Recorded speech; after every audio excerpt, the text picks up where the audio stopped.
오늘 본문의 말씀은 솔로몬이 하나님의 말씀대로 성전 외부의 공사를 마친 후에 성전 내부 공사를 하는 것에 대한 말씀입니다.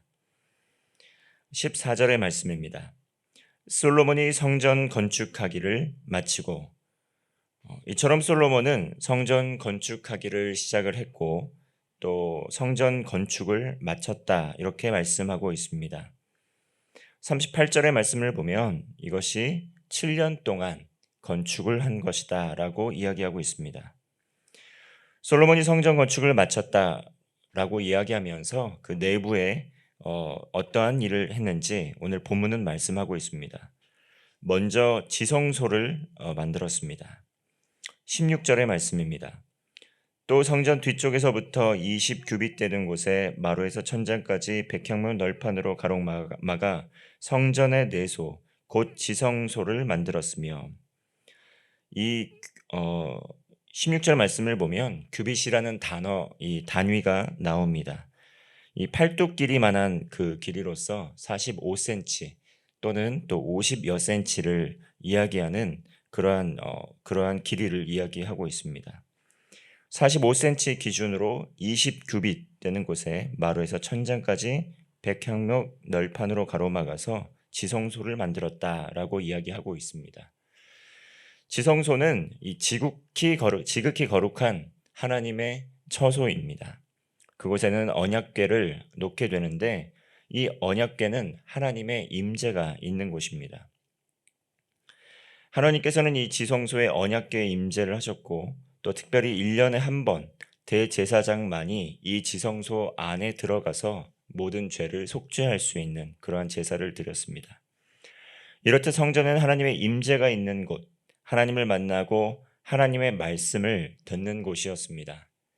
그러나 성전이 주는 진정한 그 의미, 이것을 우리는 한번 생각해 보아야 합니다.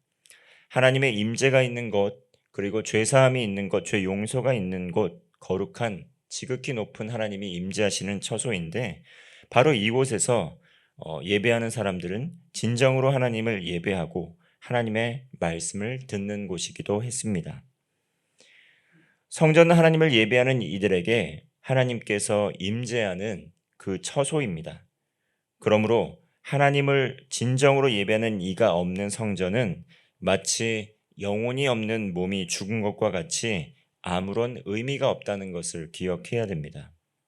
왜냐하면 하나님께서 스스로 높임을 받으시기 위해서 또 그의 백성들에게 성전의 최고로 재료로 성전을 지으라고 직접 또 먼저 말씀하신 것이 아니었기 때문입니다. 그리고 그것을 거룩하게 구별하고 또 하나님을 위해서 만들라고 명령하신 것은 아니라는 것입니다. 물론 성전 하나님을 위해서 드린 우리의 최고의 그러한 작품이겠지만 하나님께서 그 식양대로 모양대로 만들라고 어떻게 만들어야 될지 가르쳐 주셨지만 하나님께서 이곳에서 하고자 하셨던 것은 하나님의 백성들을 만나시기 위한 장소였다는 것을 기억해야 된다는 것입니다. 천지 만물을 지으신 하나님, 이 창조주 하나님을 아무리 화려하고 최고의 것으로 우리가 만들어서 그곳에 모신다고 할지라도 부족할 수밖에 없습니다. 어찌 보면 하나님께서는 이 모든 천지 만물을 자신의 터로, 자신의 장소로 최고의 것으로 아름답게 또 지으셨고 어디에나 거하실 수 있지만 우리의 눈높이에 맞춰주시기 위해서 이곳에서 특별히 임재해서 우리를 만나주시겠다 약속하신 것입니다. 하나님께서는 사람이 지은 곳에 갇혀 계시는 분도 아닙니다. 그리고 사람의 의지대로 이끌어서 우리의 마음대로 좌지우지하실 수 있는 분도 아니십니다. 하나님께서 성전에서 하나님의 백성들과 만남의 처소로 이 성전을 삼아주신 그것은 그곳에서 예배하고 하나님을 만나면서 거룩과 경건의 삶을 살고 예배를 드리며 죄의 용서를 받고 하나님의 뜻을 이 땅 가운데 이루며 나아가기를 그렇게 바라면서 지었던 것이 바로 성전이었던 것입니다. 그러므로 성전에서 또 예배를 드리고 나아가 삶의 자리에서 하나님을 예배하고 하나님의 말씀에 순종하면서 하나님의 뜻을 이루어가는 삶을 살아간다면 하나님께서 영원한 축복으로 함께 하실 것이라고 약속하셨던 것입니다. 그러나 반면에 하나님의 말씀에 불순종하고 우상 숭배의 길을 걸어간다면 심판을 받을 수밖에 없다라고 하나님께서는 말씀해 주셨습니다. 결국 솔로몬은 진귀한 금과 같은 이러한 금속과 재료로 성전을 아름답게 완성을 했습니다. 솔로몬의 성전은 후에 그러나 바벨론의 침공을 받고 완전히 파괴되고 맙니다. 그리고 그 지성소에 보관하였던 하나님의 임재처소인 언약궤도 자취를 감춰버리게 됩니다. 그 이유는 무엇입니까? 솔로몬이 하나님께서 말씀하여 주신 그 말씀의 자리, 그 말씀을 준행하는 자리에서 심히 벗어나서 우상 숭배의 길, 적절한 타협의 길, 그리고 하나님께서 하지 말라고 하셨던 그러한 율법과 언약들을 어기는 삶의 자리로 계속 나아갔기 때문이었습니다. 이후에 예수님께서도 이 솔로몬의 성전이 완파되고 바벨론 포로에서 귀환한 이들이 수룹바벨을 중심으로 다시 성전을 건축하게 되고 또 헤롯 대왕이 이 성전을 증축하게 되면서 헤롯 성전은 매우 웅장한 규모로 정비되고 건축이 완공이 되었습니다. 그런데 예수님께서 이 헤롯 성전을 보시면서 마태복음 24장 2절에서 말씀을 하십니다. 너희가 이 모든 것을 보지 못하느냐? 내가 진실로 너에게 이르노니 돌 하나도 돌 위에 남지 않고 다 무너뜨려지리라. 이것은 헤롯 성전을 향하여 예수님께서 직접 하신 말씀이었습니다. 성전의 기능은 무엇이겠습니까? 하나님의 임재처소입니다. 그런데 예수님께서 그 돌 하나도 돌 위에 남지 않고 모두 무너뜨려질 것이라고 이 성전을 향해서 말씀하시는 것을 들을 수 있습니다. 겉은 그럴듯하지만 이곳에 이 성전에는 예배가 무너져 있었기 때문입니다. 그렇게 성전은 제 기능을 잃어버렸고 그곳을 찾는 참된 예배자도 없었습니다. 제사장도 타락했고 그곳에 오는 하나님의 백성들도 타락했습니다. 결국 예수님의 말씀처럼 헤롯이 증축하여 완공한 성전은 완공된 지 7년 만에 로마 군대에 의해서 완전히 파괴되어서 성벽의 일부분과 성전의 터만 남아있게 되었을 뿐입니다. 현재는 이마저도 이 터 위에 이슬람 사원이 세워져 있습니다. 그러므로 하나님을 예배하는 예배 처소가 중요하지만 이곳에 모이는 이들이 영과 진리로 예배를 드리는 참된 예배자로서의 마음을 가지고 예배의 자리로 나오는 것이 가장 중요하다는 것을 우리는 기억해야 됩니다. 고린도전서 3장 16절은 말씀합니다. 너희는 너희가 하나님의 성전인 것과 하나님의 성령이 너희 안에 거하시는 것을 알지 못하느냐. 우리가 예수 그리스도를 믿음으로 그리스도와 연합을 이루었습니다. 성령 하나님께서 지금도 우리와 동행하고 계십니다. 하나님을 예배하는 이 솔로몬의 성전을 보면 우리의 몸과 마음을 하나님 앞에 어떻게 거룩하게 또 정결하게 최고의 것으로 가꾸어 나아가야 하는지 우리는 그 지혜를, 교훈을 깨달을 수 있습니다. 그러나 이 성전을 아무리 화려하게 꾸미고 외형적으로 거룩하게 치장한다고 할지라도 예배자들이 우상 숭배의 길에서 떠나지 않고 하나님 앞에 회개하지 않는 삶을 그대로 살아가게 된다면 하나님께서 그 처소를 직접 무너뜨리신다는 것도 기억해야 된다는 것입니다. 삶이 안정되고 풍족해져도 하나님을 향해 처음 품었던 그 사랑과 믿음을 잃어버리지 않아야 한다는 것입니다. 외형이 아무리 화려해지고 비대해지더라도 그것을 통해 하나님께서 영광을 받으시는 것이 아니라는 것을 기억해야 됩니다. 실제로 광야에 지었던 장막보다 솔로몬의 장막, 솔로몬의 성전이 더 화려하고 아름다웠습니다.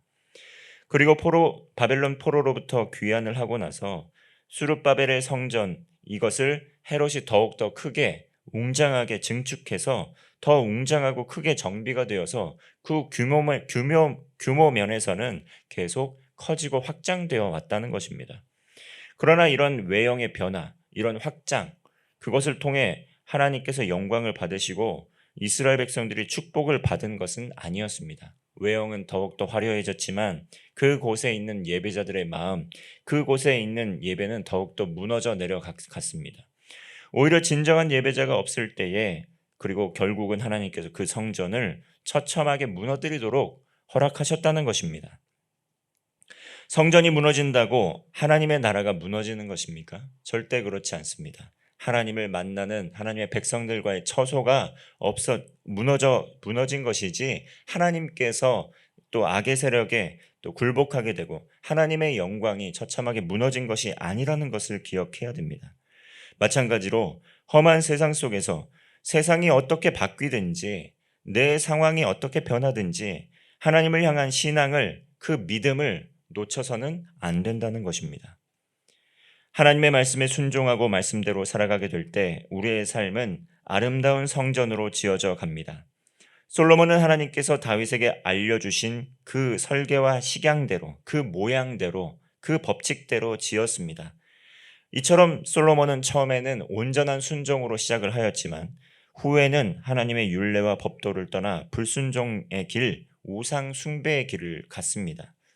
신명기 17장을 보면 왕들이 경계해야 할 것을 명확하게 말씀하고 있습니다. 요약하면 바로 이것입니다. 돈과 권력과 성적인 탐욕을 경계하라는 것입니다. 그리고 말씀을 가까이하여서 매일의 삶에 경건의 삶을 살아가라고 명령하셨습니다. 그러나 솔로몬은 인생의 후반부에서 돈과 권력과 성적 탐욕으로 말미암아 하나님 앞에 범죄의 길로 그대로 걸어갔던 것을 볼 수 있습니다. 그 결과 그의 자손에 대해 이르러서 통일 왕국이 둘로 나눠지게 되고 이스라엘은 쇠락의 길을 계속 걸어가게 됩니다. 아무리 화려하고 멋들어진 삶을 산다고 할지라도 하나님의 말씀대로가 아니면 그 사람은, 그의 삶은 아름다운 성전으로 지어져 갈 수가 없습니다.